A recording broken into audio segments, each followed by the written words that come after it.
تو مجھے میری امی نے کہا کہ جلدی سے تیار ہو جاؤ، ہم تمہاری نانی کے گھر جا رہے ہیں۔ میں نے جب اپنی امی سے وجہ پوچھی تو میری امی کہنے لگیں کہ تمہاری خالہ اور اس کی بیٹی امریکہ سے آئے ہیں تو انہیں ملنے جانا ہے۔ یہ سن کر میں بہت خوش ہوا، کیونکہ خالہ کی بیٹی نے اور میں نے میٹرک تک ایک ساتھ پڑھائی کی تھی، اور تب سے میں اس سے شدید محبت کرتا تھا، لیکن کبھی میں اس سے اپنی محبت کا اظہار نہیں کر پایا۔ میٹرک کرنے کے بعد وہ اپنی امی کے ساتھ امریکہ چلی گئی تھی، تو میری دوبارہ کبھی ملاقات یا اس سے بات ہی نہیں ہو پائی تھی۔ اس لیے میں بہت خوش تھا، کیونکہ میں اس سے 5 سال بعد ملنے والا تھا۔ پھر میں تیار ہو کر میں اور میری امی میری نانی کے گھر چلے گئے۔ وہاں پہنچ کر جب میں نے اس کو دیکھا تو میں دیکھتا ہی رہ گیا۔ وہ پہلے سے بھی زیادہ دلکش اور خوبصورت ہو چکی تھی۔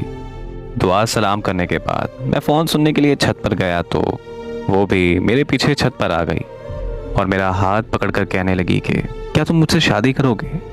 مجھے لگا کہ شاید وہ مذاق کر رہی ہے، لیکن مجھے اس نے بتایا کہ وہ بچپن سے مجھ سے محبت کرتی ہے اور وہ خاص میرے لیے ہی پاکستان آئی ہے۔ یہ سن کر مجھے بہت خوشی ہوئی اور میں نے خوشی خوشی ہاں کر دی۔ پھر کچھ دیر بعد ہم دونوں چھت سے نیچے آئے تو ہمارے رشتے کی بات امی اور خالہ کے درمیان چل رہی تھی۔ اسی طرح کچھ دن بعد ہم دونوں کی خوشی خوشی منگنی کر دی گئی۔ منگنی کے بعد وہ لوگ امریکہ واپس چلے گئے۔ خالہ نے کہا کہ وہ لوگ 1 سال بعد یہاں آ کر شادی کر جائیں گے۔ ہم دونوں فون پر دن رات باتیں کرنے لگے۔ ایسے ہی بات کرتے کرتے 1 سال گزر گیا، اور وہ 1 سال بعد وہ واپس پاکستان آئے تو کسی بات پر امی اور خالہ کی لڑائی ہو گئی۔ میری خالہ نے رشتے سے صاف انکار کر دیا کہ وہ اپنی بیٹی کی شادی مجھ سے نہیں کروائیں گی، اور وہ سب واپس امریکہ چلے گئے۔ میرے سارے خواب ٹوٹ کر چکنا چور ہو چکے تھے۔ امریکہ جا کر اس نے مجھے کال کی اور وہ رونے لگ گئی۔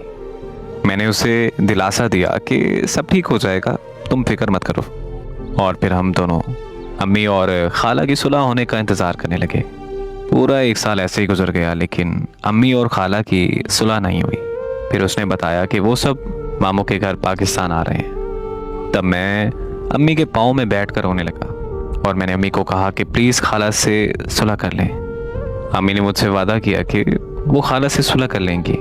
میں بہت خوش ہوا اور ان کے پاکستان آنے کا انتظار کرنے لگا۔ جیسے ہی وہ لوگ پاکستان آئے تو مجھے پتا چلا کہ اس کی شادی میرے ماموں کے بیٹے سے ہونے جا رہی ہے۔ یہ سنتے ہی میرے پیروں تلے زمین نکل گئی۔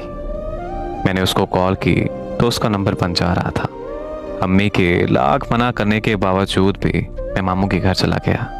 وہاں میں نے ماموں کی منتیں کی اور اپنی خالہ کے پاؤں میں بیٹھ گیا، لیکن میرا درد، میری تکلیف کسی نے نہیں سمجھی، بلکہ میرے ماموں نے مجھے تھکے مار کے اپنے گھر سے نکال دیا۔ میری کزن وہیں موجود تھی، وہ سب کچھ اپنی آنکھوں کے سامنے ہوتا ہوا دیکھ رہی تھی، لیکن وہ بالکل خاموش کھڑی تھی۔ اور پھر 2 دن بعد اس کی شادی ہو گئی۔ اس کی شادی کو آج 8 سال گزر چکے ہیں، لیکن میں اسے ابھی تک بھول نہیں پایا۔ آج لوگ مجھے پاگل، مجنوں، راجا جیسے ناموں سے پکارتے ہیں، لیکن مجھے اس بات سے کوئی فرق نہیں پڑتا، کیونکہ لوگوں کی نظروں میں محبت کا جذبہ بالکل فضول ہے۔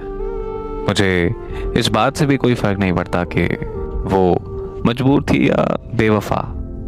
میرے لیے وہ میری پہلی اور آخری محبت ہے۔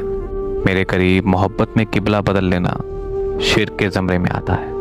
میں مسلسل اور آخریات تلک اس کی محبت میں مبتلا رہوں گا۔